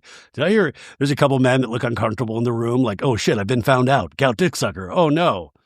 And Mary goes, this is getting nasty real quick. And Bronwyn's just shaking her head as we go to the last commercial break. We come back, we see Jim, Amy, the socialite's husband, who's like kind of looking around of like, did I just hear gout dick sucker, you know? And they're like, oh my God. And then we go back to Bronwyn and goes, I'm a dick sucker now. Ah. And then she goes, gout dick sucker. She's like, let me clarify, gout dick sucker. And everybody's like, oh my God, oh my God. And then we cut to a Whitney talking head and she goes, I thought gout was in the feet. I didn't know that you could have gout dick, gout dick. And then Heather does her funny shtick. I haven't heard someone called gout dick since the Civil War, since the Battle of Gettysburg. Okay, whatever. May the gout take hold of your willies, you treasonous bastards. Maybe we just cut these kind of talking heads. I don't know. And then Lisa goes, I have 0. And then Bronwyn goes, I'm telling you what's public record, and now I'm a gout dick sucker. And then Lisa's like, no, you were a dick sucker before. That's how you have clothes. Uh-oh. Clothes for gout dick sucking. And then Bronwyn goes, no, Lisa, my husband pays for my clothes too. Because you suck his dick. That's what you brag about. Now all the ladies, like the other ladies that we don't know, are like, what the hell? What? Zoinks? And Lisa just keeps going, because you suck his dick. That's what you brag about. It would be great if Bronwyn, there's an episode where she's like, oh my God, I sucked that man dry. I grabbed his balls and I just yank. And this went on for days. But I haven't seen that episode. But anyways, Bronwyn, not like 10 toes down, not faltering at all. She goes, at least it's my husband who pays for my clothes. Who's paying your Amex, Lisa? And then Lisa goes, me and John. It's on court record saying he pays your Amex. And that's a lie, Bronwyn. And Bronwyn's like, 4 years. That's a lie. And they're like talking over each other, which is sometimes really exciting. Roni used to do this so well. And Bronwyn keeps going, all of the financials in court, Lisa. You can yell all you want. It's in the court case. Whitney goes, it is in the court case. And Lisa goes, no, it's not. It's not in the court case. And then the court document pops up on screen. Plaintiffs made payments on an American Express card issued in Barlow's name, but residing and managed under redacted personal American Express account. So it is. Lisa, you can't be lying in these scenes, bro. So that pops up on screen. And then Lisa goes, did you tell Emma? I have a question for you. And then Lisa's kind of pointing her in her face. And Bronwyn's like, don't put your finger in my face. These lips will bite it off just like I'll suck a gout dick. That's right. And Lisa's like, I'll do whatever I want. And she's just waving her finger. And Bronwyn's like, no, absolutely not. Don't put your finger in my face. No. And then Lisa goes, are we going to get the head nod too? Are we going to get this? I love Lisa paying attention to the little peculiarities that we do on all these recaps. You know, just the way Bronwyn cocks her head or smiles. Lisa really picks up on that shit. And Bronwyn's like, we can make fun of me all you want. But will that clear up these lawsuits? Cash will clear up these lawsuits. Not putting your finger in my face, Lisa. Not pretending to put your hair behind my ear and be me. And then Lisa's like, you're not talking. And Lisa keeps trying to get in there, but Bronwyn is clearing her. It's like Karate Kid of finish her, sweep the leg. And Bronwyn's like, you can yell as much as you want, Lisa. It's not going to do anything to me. And my God, I believe it. You've been yelling for a fucking year. I'm a liar. I suck dick. Do you suck dick? And then Lisa's like, by the way. Bronwyn goes, do you suck dick? And the only person that answers, Whitney goes, yes. Yes. Okay, Whitney. Yeah. Yes, I do. Yes. And then Brahma goes, I love sucking dick. I'm unfazed by the accusation. And then Lisa goes, that's how you pay your bills. You brag about that too. And then Whitney goes, she's married to Todd. Whitney goes, she's married to Todd. It's legal to suck his dick. And then Lisa's like, stop, stop, stop. You said when the Amex bill comes, Bronwyn, I just say, Todd, I'll suck your dick. And Bronwyn just shakes her head like, that's all you got? Oh, man. In a talking head, Bronwyn goes, I mean, my Amex bill comes in a box, not an envelope. It's that many fucking pages. Starbucks mugs from around the globe are very pricey, okay? I have to distract Todd from it sometimes. The point is that this is what happens when you're friends with Lisa. You make a joke to her, and 5 years later, she's going to pull it out of her long arsenal about you to try and twist it to make you look bad. Fuck off. Woo! Bronwyn, Newport on the move. Oh, yeah. Oh, yeah. In the scene, she goes, Lisa, I actually do enjoy having sex with my husband, so I'm unfazed by that accusation. Go for it. Oh, now she's okay with Todd. But in Mexico, she was not okay with Todd. Actually, in a marriage, I've had ups and downs. Anybody here who's been married has had ups and downs. That's going to change the facts. Oh, nobody talks about your husband more than you do. Nobody. And Brown was like, okay, well, nobody borrowed money behind their husband's back other than you, bitch. So what does that say? It's not true. It's not true. Now Whitney even gives a face like, this is getting uncomfortable. And then Bronwyn goes, is John not aware? And then we cut back to John right next to Jared Osmond laughing like, ladies, right? Which is a weird cutaway because you actually see John Barlow but in the party area that they're in. So they're using this, but it didn't happen at the same time, unfortunately. You guys, the editors, I love you guys, but you gotta sharpen it up a little bit. But Lisa's like, that's not true. And Bron was like, well, they put in the court documents that said that you specifically asked them not to tell John about it. And then Lisa's like, she thinks she's a lawyer now. She didn't even go to college. I don't think I'm a lawyer. I don't have to be a lawyer to read the newspaper. You should really go to school, Bronwyn. Oh, Lisa, you should go to work and pay those fucking lawsuits. That's what you should do. Woo-hoo! Oh, damn! Ding dong! And then Lisa goes, she is disgusting. You are like such a pig. I'm going to create a website and post all of her lies. And then Bronwyn, not hesitating, goes, starting a negative online campaign. We know you love to do that, Lisa. You've done that to many of us already, so I love that you're threatening to do that again. And then we cut to Whitney, who's shaking her head. I'm like, it's true. It's very true. That's crazy. And then Lisa goes, this is like a joke. It's such a joke. And she starts like walking away, like just like you just tell she got sucker punched, like, I've got to get out of here. I've been hurt. And then Lisa walks away and everybody's just like, holy shit, man. And then Bron was like, did I do that? Next time on The Real Housewives, Salt Lake City. And then we have Bronwyn having a conversation with the Todd father, the gruff Todd father. And she's like, with Lisa, there are going to be things that are going to be hard for me to move on from. And he's like, I'm Tom. I don't know why you bother with her at all. All the shit she said about you, unforgivable. I'm angry. Oh. And then Heather talking to Meredith, I think, saying, we clearly have a friend. No, talking to Angie K. We clearly have a friend who is in either financial distress, living a lie, or is under attack because of these lawsuits.